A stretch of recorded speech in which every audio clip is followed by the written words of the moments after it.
Hello, everyone. Sorry we're a little late. We ran over. Appreciate your patience. Madam Clerk, would you please read the adequate notice of compliance statement? Adequate notice of this meeting has been provided by the City Clerk's Office in preparation of the Council Annual Meeting Notice dated December 18, 2023, which was properly distributed and posted per statutory requirements. Please be advised that the fire exits are to my right, your left, and at the back of the room. The city has a listening system to assist the hearing impaired. If anyone needs hearing assistance, please obtain the system at the dais and return it thereafter. Thank you very much. Roll call, please. Mr. Boyer. Present. Ms. Hamlet. Here. Mr. Miniger. Here. Mr. Pulowski. Here. Mr. Smallwood. Here. Mr. Bartan. Present. President McTiernan. Present. All right. At this time, we're going to do our Pledge of Allegiance. I see in the crowd my daughter's state championship lacrosse coach. And she did such a great job. I'm going to call on Coach Walsh to lead us in the Pledge of Allegiance.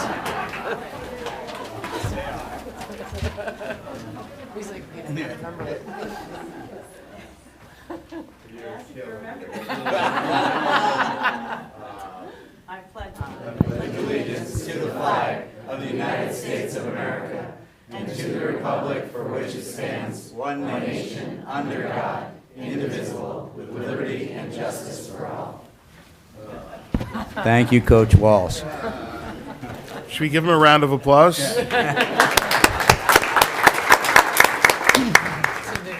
All right. All right, Madam Clerk, at this time, would you please read the notices regarding closed session and hearings and comments, please? A closed session meeting as authorized by state statute was announced and held prior to the start of this meeting, and the known items for discussion were listed on the published closed session agenda. Please be advised that council meetings are broadcast live on Comcast Channel 36 and Verizon Channel 30 and rebroadcast on Thursdays and Saturdays on HTTV on Comcast 36 and Verizon 33. When invited to speak, please come to the lectern, clearly state your name and address, spell your last name, and speak into the podium microphone so that your comments can be understood by all and properly recorded.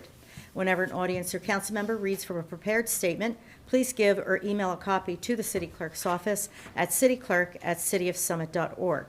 To help facilitate an orderly meeting and to permit all to be heard, speakers shall limit their comments to 3 minutes. Unless you are using an electronic device to follow the meeting agenda or need it for professional emergency contact purposes, please turn it off. Thank you. Thank you very much. All right, at this time, do I hear a motion to approve the closed session and regular meeting minutes for November 6th, 2024? So moved. Second. All in favor? Aye. Opposed? Motion carries. All right, now we're on to our reports. I'm going to kick it off as usual with our esteemed Madam Mayor. Thank you. The Summit Policemen's Benevolent Association, number 55, and Summit Firefighters Mutual Benevolent Association, number 54, are hosting the annual United States Marine Corps Reserve Toys for Tots Holiday Toy Drive now through Tuesday, December 10th. To participate, bring new and unwrapped toys to the donation boxes throughout Summit. Locations include City Hall and the Firehouse, and others listed on the city website. As I mentioned at the last meeting, the fire department will host a grand opening for the new firehouse on Sunday, November 24th from 12 p.m. to 5 p.m.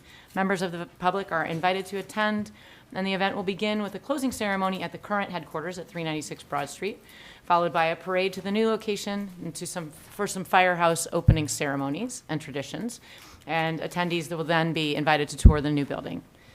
Also on Sunday, November 24th, the Other Fellow First Foundation's 17th annual Frozen Turkey Drive is happening on Union Place right outside of the Summit Diner from 1 p.m. to 4 p.m. Bring a frozen turkey, non-perishable food items, or a monetary donation. All donations and proceeds will benefit the Community Food Bank of New Jersey. So make it a day. Go to the firehouse and hang out with the turkeys. There will be 2 information sessions for high school and middle school students interested in learning about attending the U.S. Naval Academy. Summit High School 2022 graduate and current midshipman, and also part of the Coach Walsh lacrosse menagerie, Maggie DeFabio, will be available at Summit High School for interested Summit High School students on November 26th from 9:45 to 10:45. A separate session will be for middle school students, which is set for November 25th at 4 p.m. at the community center. That one is geared to 7th and 8th grade students, but 6th grade students are welcome to come too, along with their parents. The session will emphasize what they need to be thinking about and doing now to be a competitive candidate. They will also discuss programs that the Naval Academy offers to rising 9th graders, for which applications open in January. From our Department of Community Programs, Miracle on Elm Street is Saturday, November 30th. Join us for ice skating from 1 to 6 p.m. There will be hot chocolate and pictures with Santa. And the annual tree lighting will take place at 5 p.m. And hopefully there will be weather that's commensurate with those activities by the end of November. Thursday, November 28th is the 4th annual Thanksgiving at the Community Center from 12 to 2 p.m. This is a free Thanksgiving meal for anyone in our community. And last, DCP is currently taking applications to join our multicultural event committees. Please visit the Department of Community website, Department of Community Programs website, events page for the new guidelines on applications. And applications for that are due December 1st. Thank you.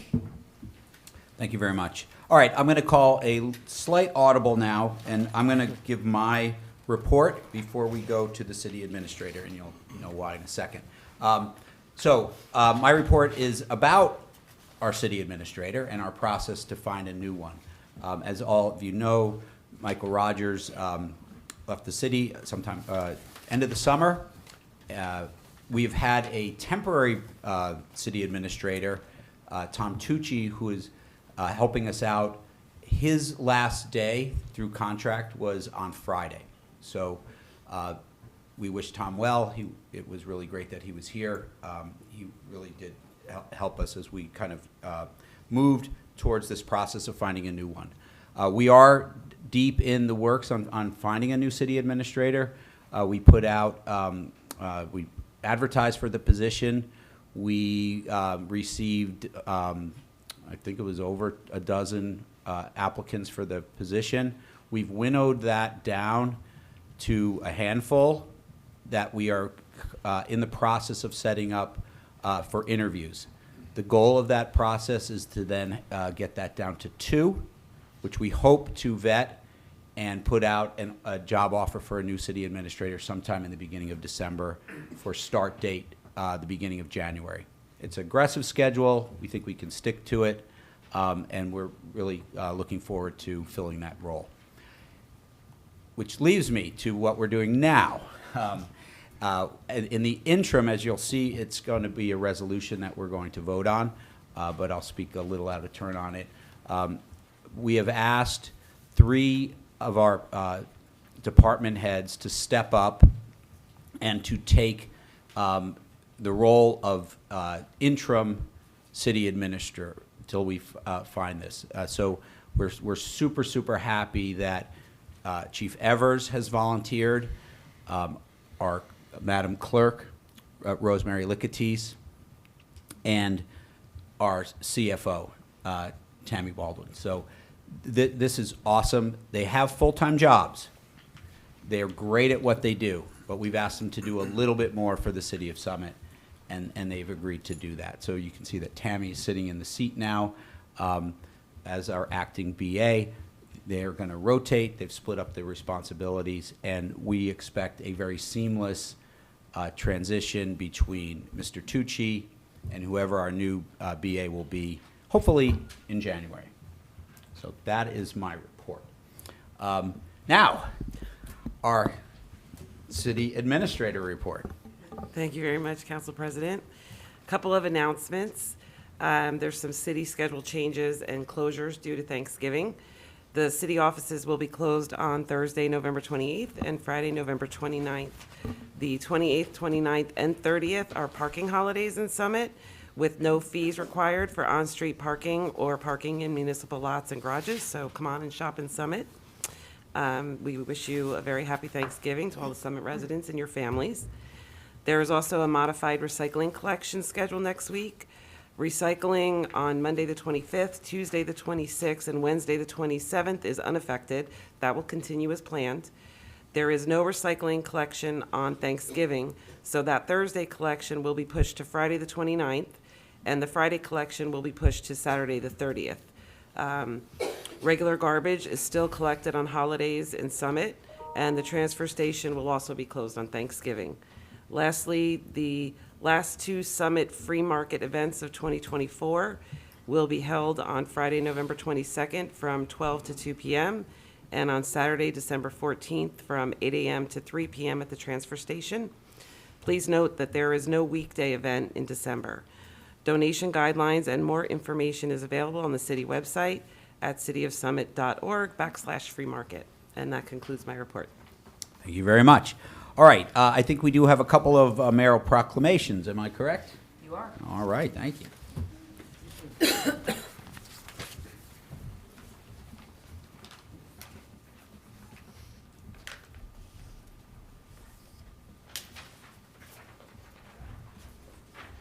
First is Barbara Romano.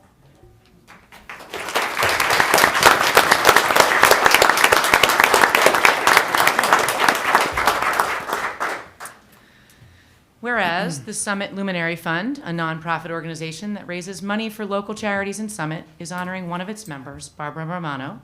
And whereas the fund was started in 1985 by Barbara Romano with just a few streets and has grown into a community-wide effort. And whereas one of the most beautiful moments in the community each year is driving through Summit on the evening of December 24th to see the streets aglow with the luminaries. This glorious sight and the spirit of the community that it represents makes Summit, New Jersey a special place in which to live. The funds raised by selling the luminaries brighten the lives of many in need throughout the year. And whereas the Summit Luminary event is made possible through the dedication of Barbara Romano, who served as president of the Summit Luminary Fund until she retired in December of 2023, and whereas the Summit Luminary Fund raised over $130,000 for local organizations in 2023, with 100% of the donations going to the chosen charities. These charities include the Area Baby Center, Summit School Supply Drive, Grace, Sage, Elder Care, SHIP, Summit Senior Connections, Bridges Welcome Neighbors, Christ Child Society Layette Program, Family Promise of Union County, Summit Volunteer First Aid Squad, Summit Warm Hearts, Santa Claus Shop, and Valerie Fund Children's Center at Overlook Hospital. Now, therefore, I, Elizabeth Fagan, Mayor of the City of Summit, do hereby proclaim November 18th, 2024 as Barbara Romano Appreciation Day in the City of Summit, and ask that all citizens join me in expressing our thanks to Barbara Romano for 40 years of dedicated service to the City of Summit through the Summit Luminary Fund, and wishing her a healthy and happy retirement. In witness whereof, I have hereunto set my hand and caused the seal of the City of Summit to be affixed this 18th day of November in the year 2024. Thank you.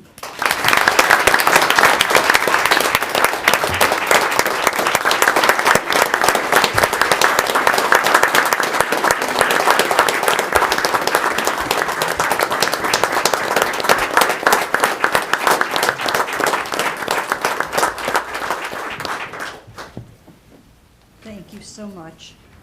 I'm deeply honored to receive this recognition from the City of Summit. What started out as a confirmation project by Eileen Moriarty on Prospect Hill has turned into a citywide event. All this could not have happened without the help of over 180 captains covering over 175 streets. I've been very fortunate to have had a wonderful team of volunteers, especially the 6 area leaders. They undertook the task of opening up their garages for the captains to assemble all of the luminary orders. It's quite a mess to do. However, the success of the Summit Luminary Fund could not have been accomplished without the support of my late husband, Dick, my daughter, Gina, Pam Kuhn. Where are you, Pam? There she is. And more importantly, Francie Cho. Francie, there you are. Francie Cho, who has graciously and successfully taken over my role. And of course, we could not have built it to where it is today, amounting to $1,600,000 distributed over a course of my tenure, without the whole community embracing this tradition. Thank you so much.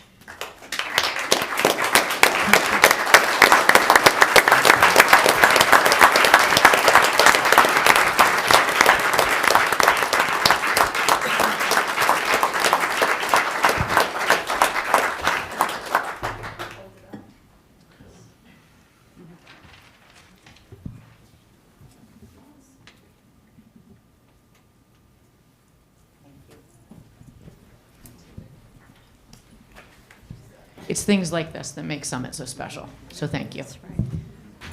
So, all right, and the next proclamation is for the Junior League of Summit. So bring my representatives up.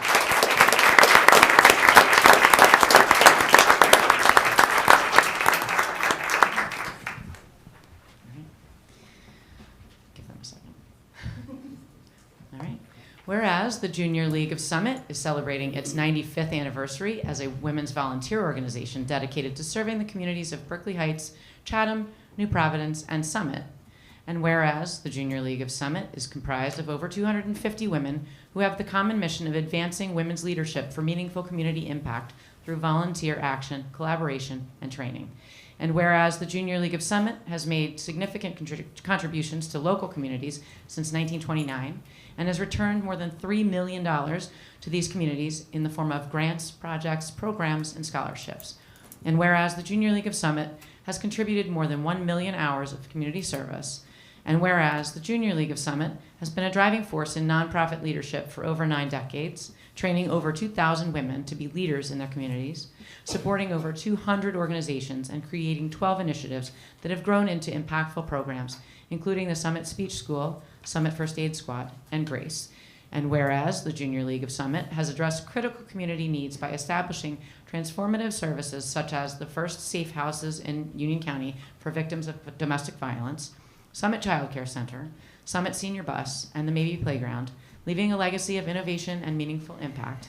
And whereas perhaps the greatest achievement has been the Junior League of Summit Thrift Shop, which is the oldest retail establishment in Summit and celebrating its 95th anniversary this year.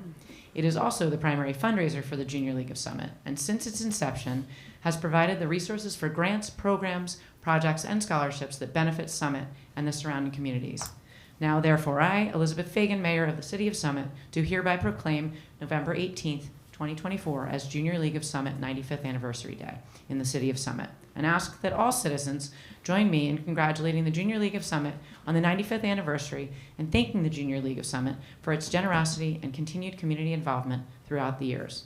In witness whereof, I have hereunto set my hand and caused the seal of the City of Summit to be affixed this 18th day of November in the year 2024. Congratulations.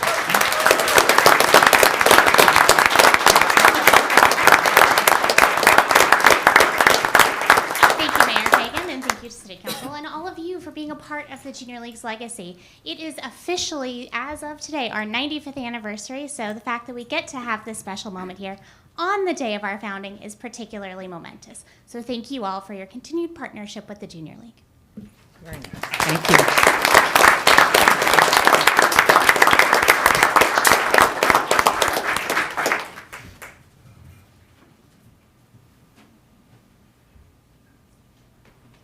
Thank you, ladies. And that just proves that Summit runs on volunteers. That's all I'm going to say.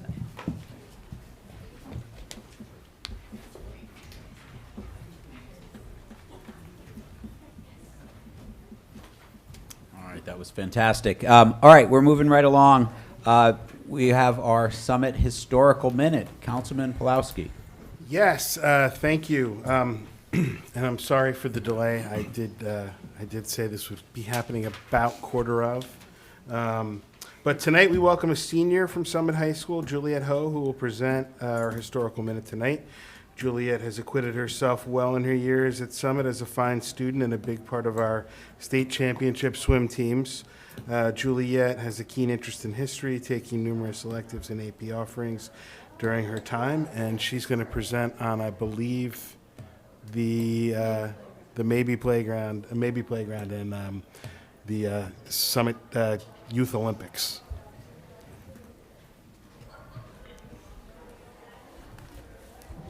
Hi, my name's Juliette Ho, and today I'm going to be talking about the history of Maybe Playground and the Playground Olympics. So, as many may know, Maybe recently received a grant to renovate the playground to make it more accessible. But as we look forward to this new chapter, let's also take a step back to appreciate its significance to the summers of the children in the 1960s. Back then, Summit's playgrounds weren't just fun spaces to play, they were the heart of a beloved community tradition, the annual Playground Olympics. The part that stood out the most about this epic tournament was the uniquely wide array of challenges and contests, from tetherball games to paint splattering contests to baby picture competitions. Kids of all ages eagerly participated, bringing together participants from elementary school to high school. Competition kicked off with the grand torch lighting ceremony at City Hall, where teams from Memorial, Lincoln, Wilson, Maybe, and more paraded with banners they had designed themselves. In 1964, Maybe's team proudly took home the first place trophy. One of Maybe's stars included Willie Wilson, who scored 12 points in a basketball game won against Wilson. Another standout was Eileen McGabe from Lincoln, who entered her dolls into the doll contest and won for having the most lifelike doll. By July 1968, the event had expanded, featuring foursquare competitions, pick-up six contests, and softball games, contributing to the endless selection of activities for kids to participate in. Some kids were even sent to compete at the state level in the New Jersey Playground Olympics. Today, the Maybe Playground project has raised half the amount of funds needed to reach its goal. Let's reignite the joy of Maybe's past and create a new era of playground fun for the generations to come. Thank you. Awesome. Thank you for your minutes.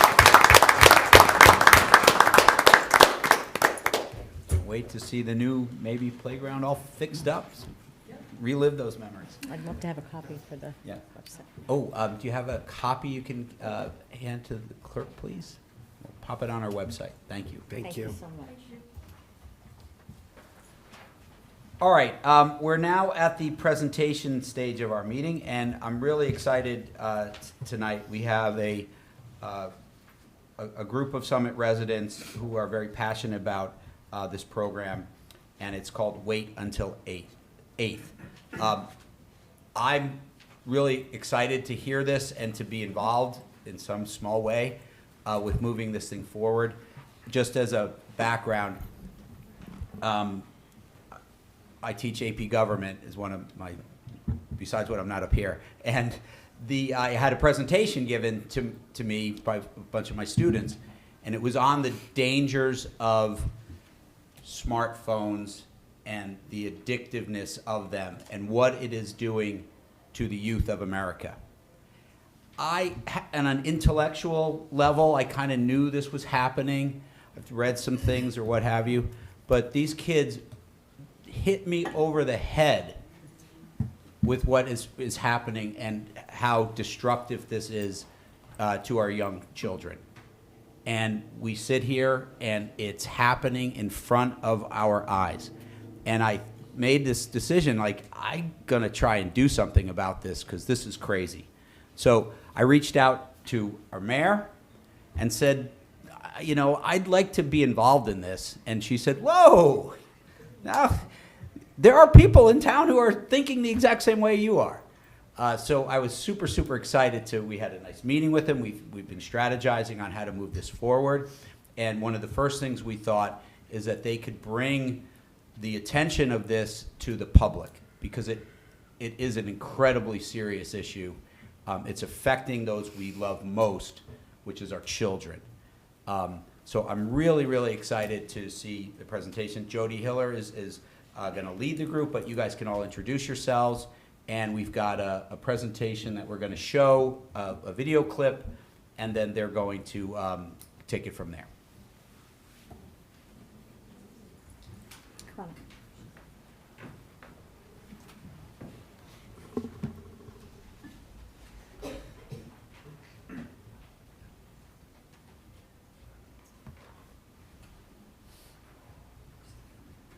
Till what mark are we doing? 210. 2:10. 220, sorry. 220? Did you want to introduce yourselves first? Sure, thank you.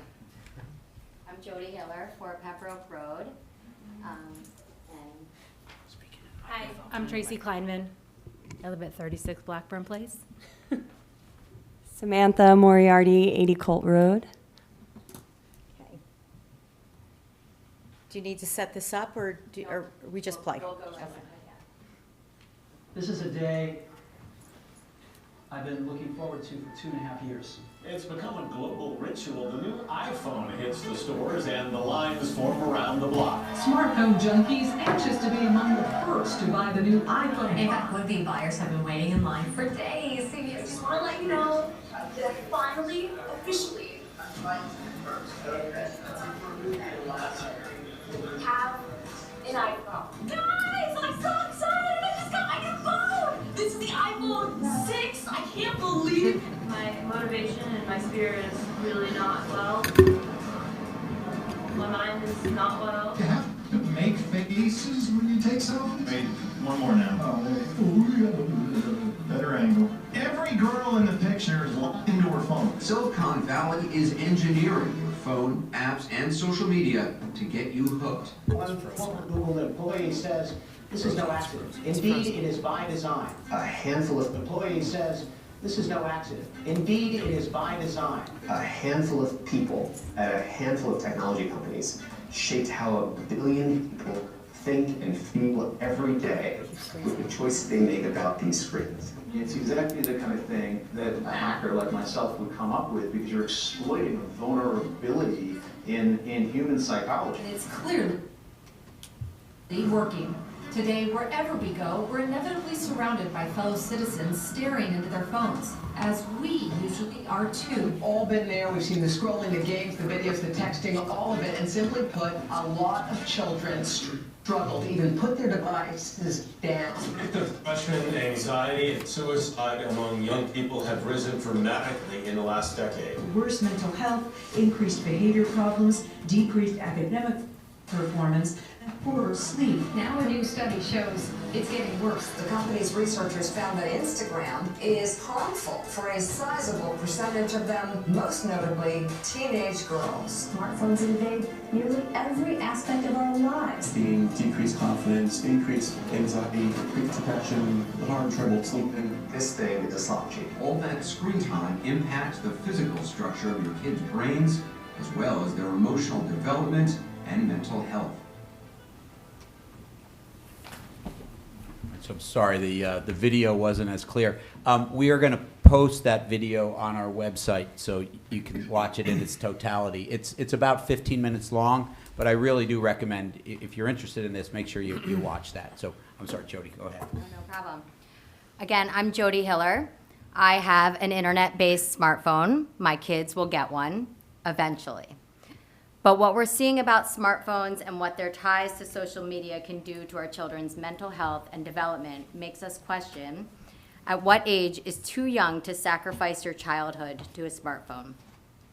Myself, in a group with 4 other women in Summit, Tracy Kleiman, Samantha Moriarty, Amy Canis, and Jackie Braver, we're seeing alarming data we felt we could not ignore.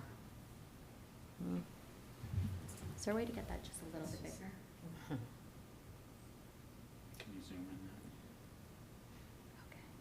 Jody, you can tilt the mic to you. Yeah, it's plugged. It starts with the release of iPhone 4, the front-facing camera and Instagram in 2010, and by 2015, it was becoming normal for 12-year-old girls to spend hours each day taking selfies, editing selfies, and posting them for friends, enemies, and strangers to comment on. The hours girls spent each day on Instagram were taken from sleep, exercise, and time with friends and family. Prior to 2010, depression numbers were stable, and since 2010, an additional 18% of girls suffered from depression in 2021, a 150% increase in both genders, a rate that had more than doubled even before COVID.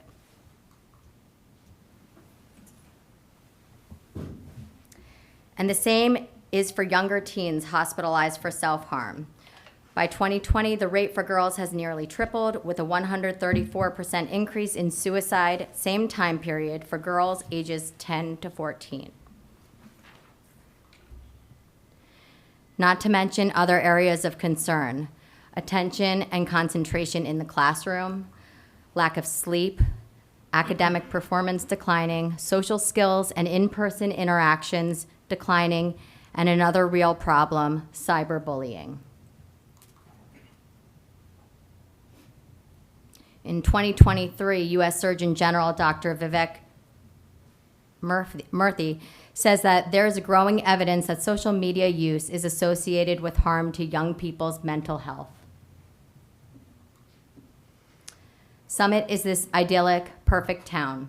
We moved here because the schools are fantastic, the vicinity to culture in New York City is at our fingertips, and what downtown community events have to offer is unmatched.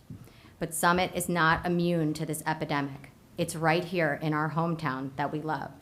And while our group of kids are still young, ranging from 2 to 10 years old, we are seeing many families culminate these precious years of childhood with a 5th grade graduation present, a smartphone. We are not mental health professionals, but parenting in a town capable of setting the pace for other towns. We want to get ahead of the problem and protect our kids from becoming a statistic.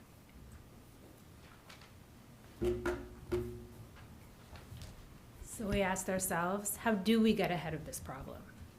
And we had lunch, and we had coffee, and we had lunch and coffee again, and we talked about it, and we said, can we actually change the status quo and keep social media, distractions, and dangerous content out of the picture until our kids are older? What's going to happen at that 5th grade graduation? Are we going to have to get them a phone because everybody else is? We did not want to see how things would play out. We felt an urgency, and we wanted action. We learned about a national organization called Wait Until 8th. It immediately resonated with us. Their purpose is to empower parents to act together and delay internet-based smartphones until the end of 8th grade by signing a pledge.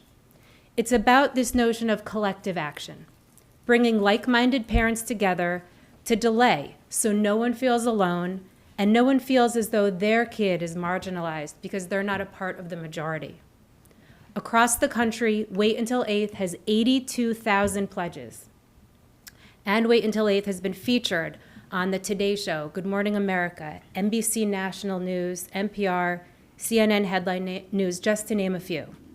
It was a no-brainer that this was the organization we wanted to align with here in Summit. So we took a leap of faith. We started a grassroots movement, the 5 of us, here in Summit last spring, to empower parents to sign the Wait Until 8th pledge. The reactions were amazing. Parents were relieved. They said, phew, thank you so much for doing this. We didn't know what to do, and now we want to jump on board. They're passionate, just like we were.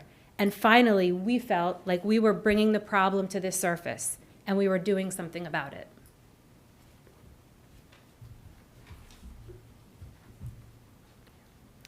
We currently have 380 active pledges, with the following breakout across the elementary schools. The momentum that we built in such a short amount of time garnered recognition within the national Wait Until 8th organization, so much so that the New York Times reached out to include Summit in their story covering the movement. We held an event over the summer with the founder of the organization and a licensed psychotherapist with over 100 Summit attendees. But as you can see, our efforts are clearly concentrated. As 5 Franklin moms, we're challenged when it comes to extending beyond our personal networks to reach the broader Summit community at large. So where do we go from here? It's our hope that by beginning a dialogue with all of you tonight, we can foster support beyond the reaches of Franklin. During discussions that we've had so far with Mayor Fagan and Council President Mike McTiernan, we've brainstormed community events, such as screen-free pizza nights at the local downtown pizzerias. Perhaps there's an outdoor creative session where kids chalk the sidewalks with illustrations of what they enjoy doing beyond their screens. We'd love to see more kids outside biking. Perhaps the schools form bike clubs or walking groups for Summit youth to travel to and from school together, fostering not only time away from screens, but independence and confidence. As parents, we are aligned. Yet there's only so much we can do as parents. We need partnership from our Summit leaders. with the Summit Downtown, the council, the Board of Education, all setting the tone and getting behind the importance of this, we believe we can make a huge impact on the lives of the Summit youth together. That's what we have. We'd love to hear any of your thoughts or answer any questions if there's time for that. Members of council, you have any questions, comments? Councilman Boyer? Thank you for that. I know some of us up here have young daughters, Councilman Smallwood, Councilwoman Hamlet, and myself. I have a 6th grader, and this really hits home. You know, it really does, and thank you for presenting this, because I think parents need that support and have a place to go. No one is immune from this, even myself. I think there's a place for phones, but I got to tell you, I hate them. Cell phones. You know, social media with the children, with the kids, back and forth all day. You know, it's sometimes it's heartbreaking, right? And I really, really do appreciate this. I think it's timely, and I will be reaching out, definitely. Thank you. Councilman Smallwood. Yes. Thank you all very much for your presentation. Unfortunately, my daughter's, I'm assuming the wait until 8th is 8th grade? Still the end of 8th grade. End of 8th grade. Is it too late to grab my daughter's phone? She's in 8th grade now. I may need some support behind that, but I think this is a great program. And as I was listening, I was immediately thinking of the Department of Community Programs. You know, having the events that you were talking about, you know, pizza downtown without the screen, something like that. I think we could definitely partner with our Department of Community Programs and come up with some events that absolutely no phones. And I would love to sit down with you and talk about that with you further. So thank you very much for your presentation. I would just like to say Councilwoman Hamlet. thank you as well. Thank you, Council President. I have a little, my older ones aren't as, I would say, addicted to their phones as my younger one is. I think for the first 2, I didn't really let them have them until they were older. And the younger one, we let have a lot sooner, and I can see the difference already. He goes from, and I try to limit it, but he'll go from his VR goggles to his phone, and you can see physically he gets anxious. And hopefully he's not watching right now, or he'll really be angry at me. They typically don't, but I just want to say I think this is something that I can certainly support and pass along to all of our neighbors, and we just thank you for all your work. Thank you. Councilman Pulowski. Yeah, you know, the thing that I liked about, or that I found most fascinating about the report were the statistics about what it does to our brains, right? And I think some parents might say, this is a great idea, you know, my kids are a pain in the neck with their phones and everything else, but we also need to look out for their well-being. And I know it's done something to my brain because I get phantom buzzes in my pocket when my phone's not even in it. So thank you for the work that you're doing with this. Any other comments? Mayor Fagan? I just want to say this group of women is really incredible. They came in last spring, and I was sort of new around here, and so I wasn't quite prepared to bite off as much as I think we can do as a community. So I want to thank you all for, first of all, getting this going, and second of all, for being here tonight. Really, really appreciate bringing much needed attention to something that we, you know, it's like if there's something we as a community could do to decrease the number of kids that are struggling with depression and anxiety, it's a no-brainer, and we've talked about this. And so I'm really, really proud to have you here and have you as part of our community. So I just want to thank you, and I would hope that people that are watching, people that are tuning in later, will reach out to you guys. And if anybody needs to reach out, we know where to get you. So please reach out to either Council President or myself, and we can certainly connect you. And it's really remarkable what you've already done, and I look forward to seeing the progress. So thank you. Yeah, I'll just wrap up. That's amazing how many people you've signed up. I think even since we talked several weeks ago, you guys have had incredible momentum, so congratulations on that. But I do think it's super, super important. I mean, I tell my students, it's not your fault. You know, social media companies literally invest billions and billions of dollars to get that little dopamine hit in our brain going, and it addicts us. My wife yells at me all the time. I go into these death spirals on my phone. And we're adults. Impressionable, malleable children have no chance. It's literally like the tiniest little David against the biggest Goliath. But at the same time, I think, you know, thinking about how to counter this, you know, bans and stuff that comes down from above, people just will find ways to get around it. But if we can, like, Summit is a community that cares. Summit is a community that wants to know things. They do their homework.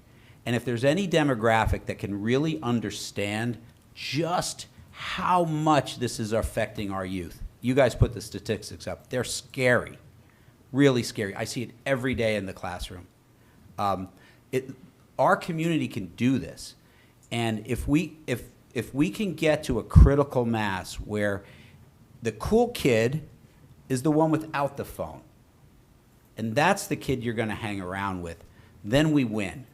We win. But it takes all of us to kind of get us over that line to make that happen. And I'm super excited because if we can do this here, you guys have already gotten awesome press from the New York Times. Other towns will begin to emulate this type of thing. And that's where you need a grassroots movement to really begin to change behaviors and change habits. And I'm so excited that you guys are doing this. And I know a lot of us up here will be committed to helping, but we can coordinate with the Board of Ed, community programs.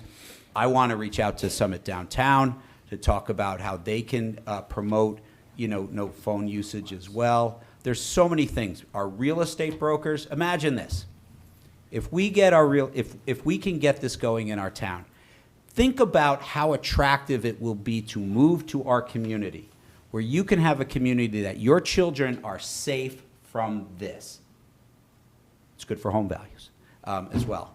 So, like, these are really lofty goals, but I think they're really achievable, particularly in a community like ours. So I'm super, super excited to work with you guys. Thank you for all your effort, and we will be in touch.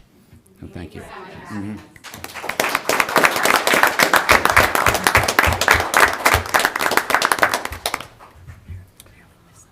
All right, we have no ordinances, so we're going right to resolutions today. First resolution from Finance, Councilman Miniger. Thank you, Council President. This is number 11608, and this resolution authorizes the cancellation of open balances of completed projects and unexpended balances from capital projects. This is a housekeeping item, usually done in August, that will result in the remaining fund balances being returned to the Capital Improvement Fund or the capital surplus. I move to adopt this resolution. And I second. Any comments from the public? Comments from council? I just have one. Yes, please. Council President, or through you, Council President, to the CFO, is there a running list of all of the capital projects that, I think we went over them maybe last year, that this isn't all of the capital projects that haven't been exhausted, correct? Or is this it? Is this? No, through you, Council President. This is not the entire list. Some of them are still open because there's ongoing work or work that's going to be charged there. But this was everything that we could clean up right now that we know is complete, that we know that we won't be using the funds anymore. So this returns to capital surplus. That's great. Thank you for your work on that, Tammy. Any other comments or questions? All right, all in favor? Aye. Opposed? Motion carries. All right, moving right along to Administrative Policies and Community Services. Councilman Bartan. Yes, thank you, Council President. This is resolution number 11610 to appoint the Administrator Transition Executive Committee per our discussion in closed session and your description at the beginning of the meeting. This establishes the triumvirate of Tammy Baldwin, Eric Evers, and Rosemary Licatees, who will act to serve as the interim transition executive committee until a new city administrator has been named. I move to adopt this resolution. Do I hear a second? Second. Comments from the public? Comments from council? All in favor? Aye. Opposed? Motion carries. All right, Law and Labor, number 1, Councilman Pulowski. Thank you. This is Resolution ID number 11625 to approve 2025 council meeting schedule. Every year, the council must set its meeting schedule for the upcoming year. We generally meet the first and third Tuesdays of each month, but there are exceptions, I think 9 in 2025. So attached to the resolution is the schedule listed by date. I move to adopt this resolution. Second. Comments from the public? Comments from council? All in favor? Aye. Opposed? Motion carries. Law and Labor number 2, Councilman Pulowski. Thank you. This is Resolution ID number 11631 to declare a vacancy for the position of Administrative Assistant in the City Clerk's Office. Per our closed session discussion, I move to adopt this ordinance. Second. Comments from the public? Comments from council? All in favor? Aye. Opposed? Motion carries. All right, community programs and parking services, on the ride share, we're pulling that for discussion at a later meeting. And that is going to lead us to capital projects and community services. Number 1, Councilwoman Hamlet. Thank you, Council President. This is Resolution 11624, which is authorizing the negotiated contract for the paddle tennis court improvement project in the amount of $174,929. Whereas bids were received for the paddle tennis court improvement project on 2 occasions, June 4th and July 16th. Whereas all bids were rejected on June 4th, and they were also no bids were received on July 16th. Common Council authorized negotiations for this project on July 30th, and the Director of Community Services advises that Riley Green Mountain Platform Tennis Courts has provided a proposal dated September 6th to complete the project for a cost of $174,929. And what else do I have to say here? Upon receipt of a valid Public Works contractor registration certificate, the mayor and the city clerk are hereby authorized and directed to sign an agreement with Riley Green, and they did receive all of that Public Works certification and apprenticeship program certification, which took forever. So I would like to move this resolution. I will second. Comments from the public? Comments from council? I do have a comment, yes. Councilman Vartan. Thank you, Council President. I've thought about this. This has been going on for a while. Spoken to a lot of people in the community, given it a lot of thought. I just can't support this kind of pet project at this moment. First of all, it's a very small percentage of the Summit population that plays paddle, and this is essentially overflow for private clubs. Second is, price is almost double now what was originally budgeted. We have not attempted to raise funds from the community. And third, just don't think we should be spending the money on this when we've got playgrounds that are falling apart. So for that reason, I'm not going to support it this evening. Other comments? Yes. Councilman Smallwood. Again, this project has been going on since 2023. Maybe if it had been approved, we wouldn't have had to worry about the price going up. This is one of the fastest growing sports. Not everybody can afford to join a private club that has paddle. This is for our residents that are unable to use this paddle court for the past, it's unplayable. In fact, it's so unplayable that we actually this past summer had to shut it down because it's a liability. So, this is something that we have been pushing for over a year and a half. And just because the price has gone up is not a reason not to approve this. If we should have approved it and had it done in 2023, when it was first brought to council and approved. So for something that the base of the paddle courts is fine, it's the screening and the actual paddle court itself that needs to be replaced. It's actually chicken wire that's currently on there now. I don't even know, it had to have been built in the 50s. So it's something that we've provided to all of our citizens. Not everybody plays paddle, but we do have a lot of citizens who do. And we can also potentially make it a partial pickleball at some point, which is also one of the fastest growing sports in our country. So this is a benefit to a lot of people that have been asking me, when are we finally going to get this done? When can we actually play on this paddle court? So I will be in favor of this. Other comments? Councilman Pulowski.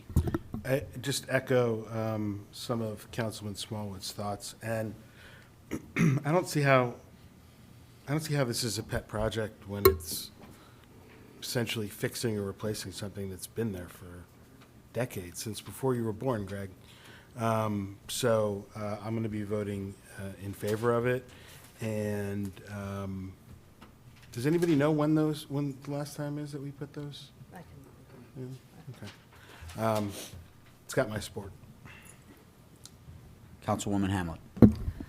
So I'm looking at a memo dated July 7th, 2023. So Rosie, who was council president then? Was that you, Greg? That was you.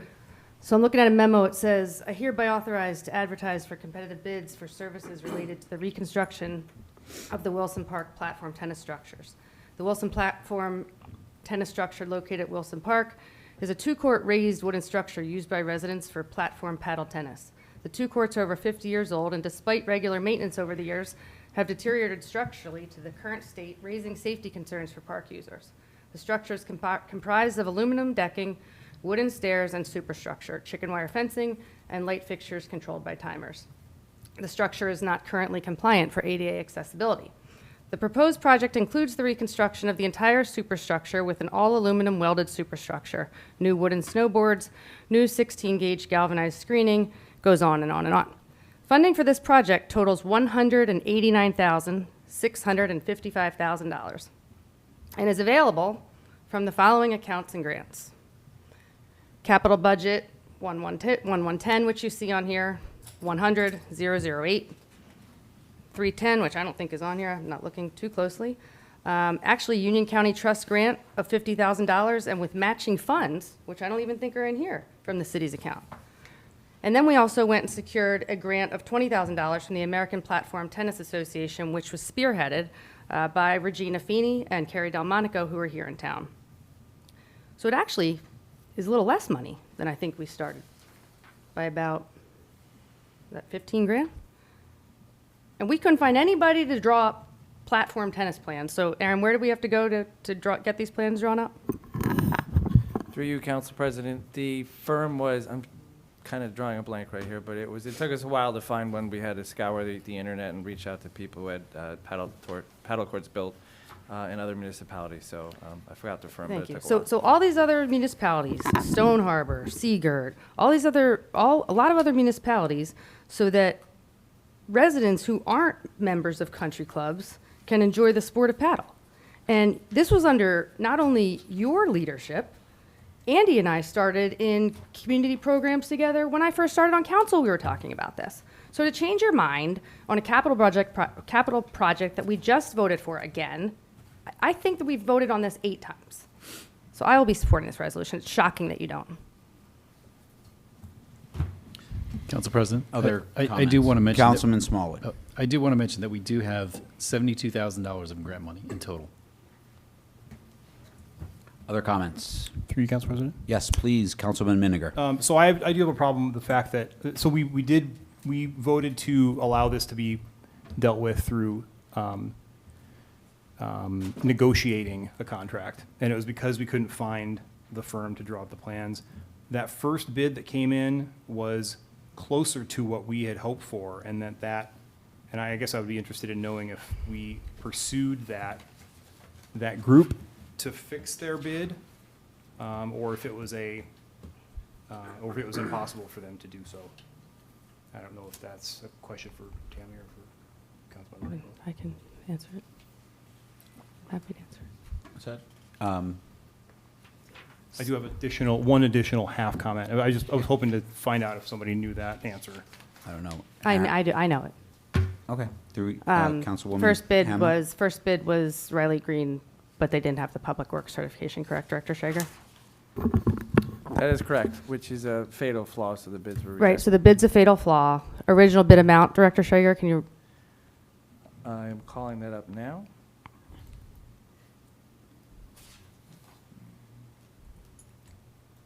I think we actually got it down by 25 grand. My memory's a little foggy, but What was the date of the first bid? I know it's in the memo, it's July. But we budgeted, June 4th. the amount on July 7th, 2023 was before we got any bids. Director Schrager, it's June 4th, 2024, and then July 16th, 2024. Okay, on June 4th, the bid price was $198,109. And then the second bid, we received no bidders whatsoever, so. Thank So we actually negotiated for less. Do you have another Thank you, comment? Councilman. I do. So I'm authorizing a negotiation in a situation where the bids don't come in, or the bids fail in this case, tells me that there's not a lot of firms building these. And I think in this case, that negotiation didn't actually do anything to benefit the city. Yes, it came down from the original thing, but I think the negotiation didn't serve us as well as actually getting bids from other companies. So I'm also not in support of this one. Other comments? Through you, Council President. Yes, Councilman So, Varte. we talk about, I don't think it's 8 votes, right? But we talk about the number of bites at an apple when we're talking about the capital budget, right? So you've got the capital budget workshop 1 year, then you go through the budget process, which involves a vote then you authorize a bid process to begin, and then you actually vote to spend the money, right? And a whole lot has happened between when we decided we were going to put it in the capital budget and see what we can do until now. And I'm saying I have heard from members of the community, and I've made my position clear here, the priorities have shifted, and I would rather spend the money on playgrounds. So that's where I am. Thank you. Other comments from council? I mean, the only thing I'll say, Council President, if I may, we spent, Director Ozrowski and myself, Director Schrager, you were there, correct? We were underneath the chassis of the paddle tennis courts. Greg, you weren't able to make that meeting, but this is a project that has been planned for in the capital budget. Grants have been received. And again, because of politics, you're not going to vote for this, which is, again, disappointing. Now, So, that's an unnecessary accusation, right? You can speak, please. Thank you. Yeah. Thank you, Council President. Look, I don't understand why we have to say, when we disagree with each other, we then start down the path of accusations, right? I've explained fairly clearly, I think in a respectful way, why I am voting against this resolution. And I don't, disagreement does not mean division. We actually really should. We talked about it all the time last year, how everybody was voting in lockstep and we're not talking about anything, right? Like, we're having a reasonable policy discussion up here, and I think that's a good thing for the community. Thank you. Council My President. last comment. Councilman Smallwood. Listen, playgrounds are a priority of mine as well. However, we have an older population that need health and benefits and welfare as well. This is an exercise program that it allows, without doing some in-depth research, but I am a paddle player, and most of the people that I play with are over 35. So, it's a health and benefit for our older residents as well that unfortunately can't use our playgrounds. Councilman Pulowski. Don't forget, those young teenage kids who aren't going to have their phones anymore. I know. When I was a kid, something to do. I played paddle at Wilson when I was a kid, and You know, I didn't have a cell phone, but How are they going to look up the rules? How they going to look up the rules? That's a good make point. them up as they go. It's part of the fun. Any other comments? All right, I'm going to have the last word here. So, on this, you know, I look at this thing. We're not building this from scratch. It exists. It's a community asset. It's something that enhances our community. We have it. The alternative is to just let it rot and fall apart, where we're going to have to spend money someday, either eventually fixing it up, where it's going to cost a lot more money, or we're going to have to tear it down, which would be very sad. And that's going to cost money. And then you have to repair the grounds and do all that kind of stuff. Might not be that much, but we have grant money for this. This has been thought through. I completely agree that this is it's an activity that does service other people other than kids. I play paddle. I have gray hair. I can do it. I like it to do it. It's one of the few things I can do that I can get outside.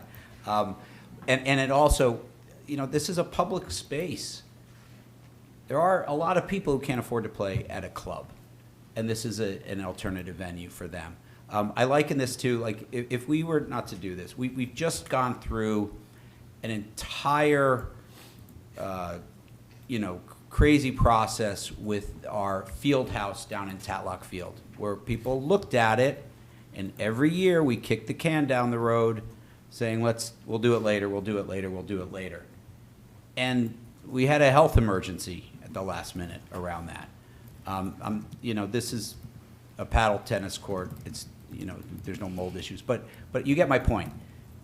We can't keep kicking stuff down the road because we don't want to just suck it up and do something that's right for our community. So again, it exists, it needs repair, it services a segment of our community that doesn't have that has different types of options. This fits perfectly with that. And we have a lot of grant money that defrays the cost. So I am going to support this as well. All right. All in favor? Aye. Opposed? Nay. All right, motion carries. All right, going on to capital projects and community services number 2, Councilwoman Hamlet. Thank you, Council President. This is Resolution 11614, authorizing the execution of the temporary access agreement with Morris Habitat for Humanity on Ashwood Court. Whereas the city desires to repair retaining wall separating the property from the contiguous properties on Ashwood Court and the city's right-of-way. And whereas in order to complete the work, the city requires access to the property to restore any disturbances to the soil, and if necessary, to remove and reinstall the fence on the property. Whereas the owner has agreed to grant the city access to the property, subject to the terms and conditions that are set forth in this access agreement attached. I would like to move this resolution. Do I have a second? Second. Comments from the public? Comments from council? All in favor? Aye. Opposed?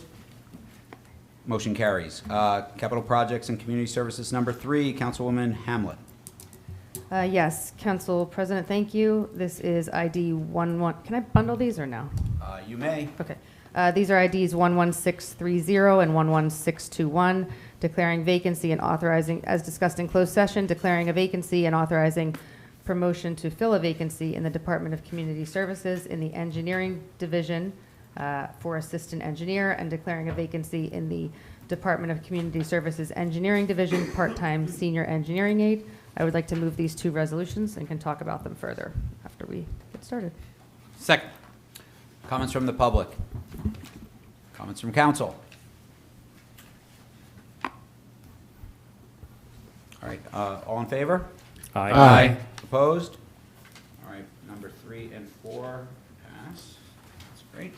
All right, we're on to the consent agenda. Do I have a motion to approve the consent agenda as presented? So moved. Second. Comments from the public? Comments from council? All in favor? Aye. Opposed? All right, consent agenda passes.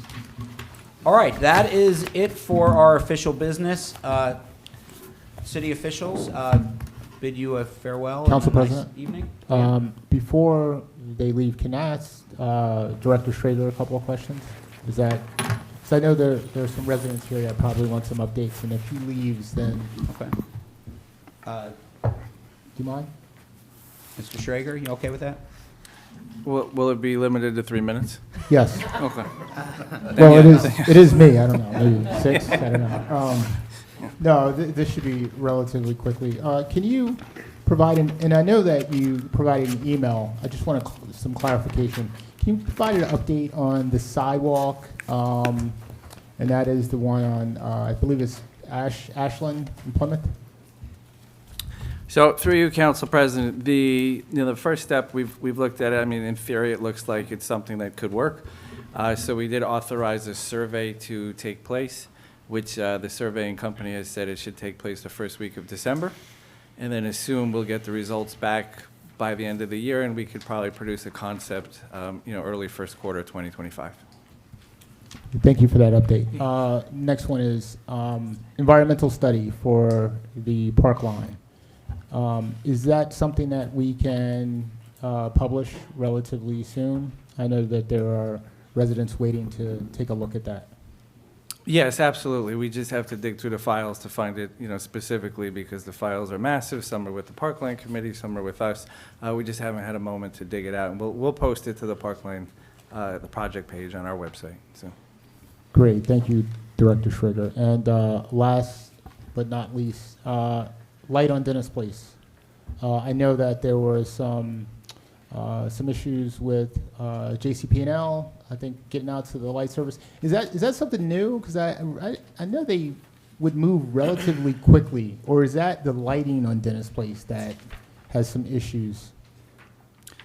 So in regards to, if we're talking about, streetlights that are JCP&L owned, but the city essentially, rents them, and they are out, is that just to clarify? Yeah, So they're not that quick of lately, not for the last few years. We just sent them an email today about a few locations as well as a reminder. So there's two things we do. Is one, we track them, but we also report them, and residents can report them either themselves through the JCP&L First Energy login page, or if they submit it to us through C-Click Fix or even as an email, we put it in, or even the police department can as well. So any ones we have been put in, but I will just share it, is they're not moving quickly of lately. So we did send a reminder today. Okay. Yeah, that was a C-Click Fix, and it was a while ago, maybe a month ago, around Halloween. And that it's a cul-de-sac, and when that light is out, the kids can't see anything. It is like pitch black. So I've been getting calls about that. So if there's anything that I could do, let me know. And I'd be happy to help. But thank you. Absolutely. I think part of it is JCP&L is between government liaisons right now, so it's kind of a fill-in as the previous one. So it's not helping things move along, but we did just send a reminder today. So yeah. And by the way, thank you for fixing the line in the middle of Morris Avenue. I appreciate that. There were cars getting their mirrors knocked off.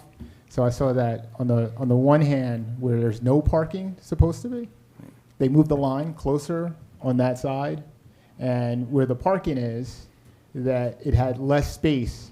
So when cars were coming down, they were knocking off the mirrors. So I saw the county come in a couple of days ago, and they moved the line back to the right side. So I know that you were a major deal in getting that done. I appreciate that. Right, no problem. It was, unfortunately for that situation, it's a county road, it was a county project, it was county plans. Those were all correct. It was a contractor error. So some people brought up the divot in the middle of the road. It'll wear out. It doesn't look amazing right now, but that'll just kind of smooth out over time. So, but they did fix it, and that was brought to our attention by some residents. So we appreciate that. Thank you, Director. Thank you. All right. Thank you, Aaron. All right. At this stage, we're going to open up our meeting for public comments. As Madam Clerk mentioned, please keep your comments to 3 minutes so everyone gets a chance to talk. And when you come to the lectern, state your name and your address.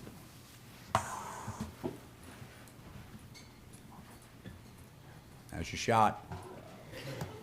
All right. Anyway.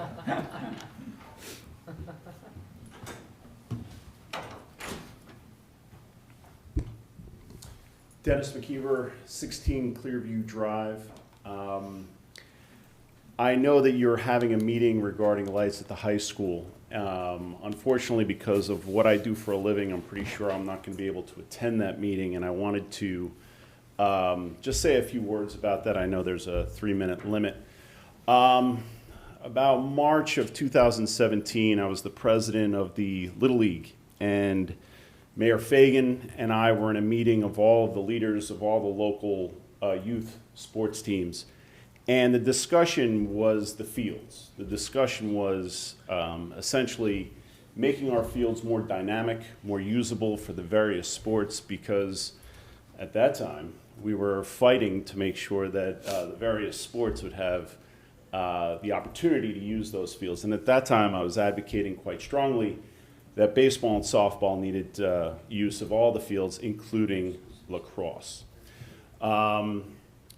God forbid, but I was fighting quite hard to see that baseball and softball saw those fields. I think a step in the right direction is making our fields more dynamic. I'm aware that the middle school field, there might be a plan in the pipeline to make that field more dynamic. Our elementary school fields, which are used for baseball and softball predominantly, need upgrades, and I think a relief valve to all of that would be enhancing and allowing more and more sports to use more of the fields, which unfortunately means putting lights on Tatlock. I said before, I live at 16 Clearview Drive. Some of you know where that's located. I'm right on Memorial Field. I see soccer and all various sports going on all the time, and I'm familiar with all of the concerns that potentially neighbors would have to putting lights on a field. Having said all that, I would say I'm still in support of it, and I'm in support of any effort that either council or the Board of Education would put towards enhancing all of our fields for the youth. I was the president of the Summit Youth Baseball and Softball League for 4 years. I currently am a coach for them, but I don't want to be disingenuous either. Some of you probably know I have a son in college playing football. I have a son on the high school football team, so I don't want to be disingenuous with anyone either. But in 2017, when I was in a meeting with Mayor Fagan, she wasn't the mayor at the time, it was all about the dynamic, having our fields become more dynamic, so more fields, so more of the sports organizations can use them.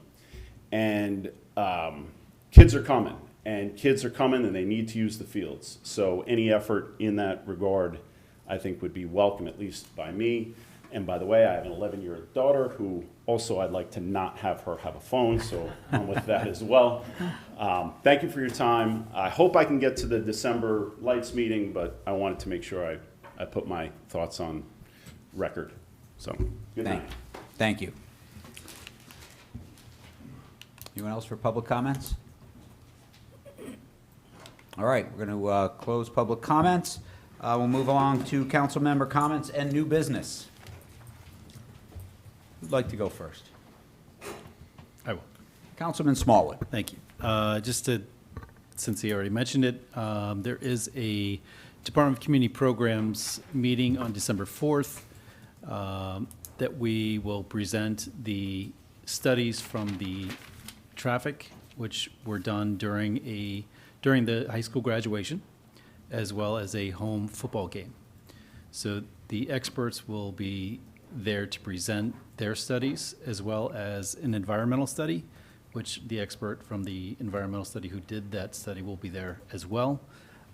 We will also have a comprehensive field study that Mr. McKeever had talked about that has been an issue essentially since 2017. So we will have that December 4th at 7:15 at the middle school auditorium.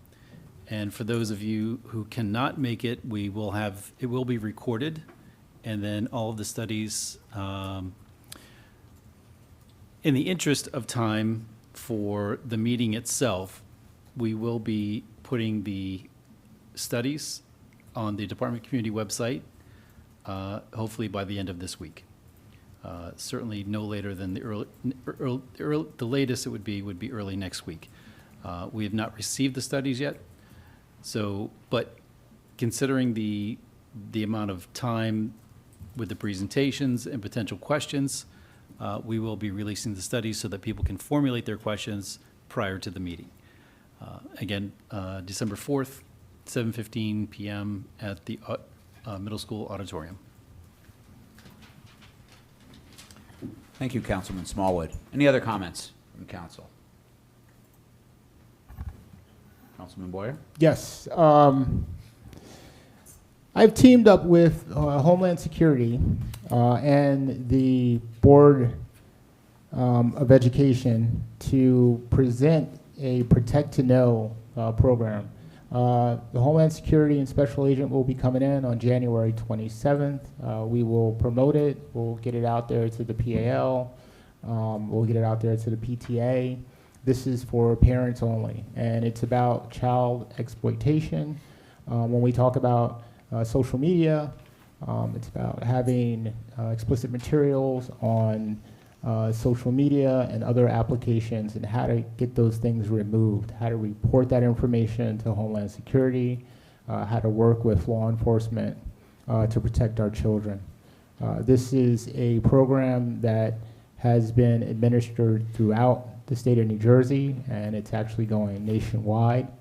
And I think that parents, teachers will be highly edified about what they have to offer.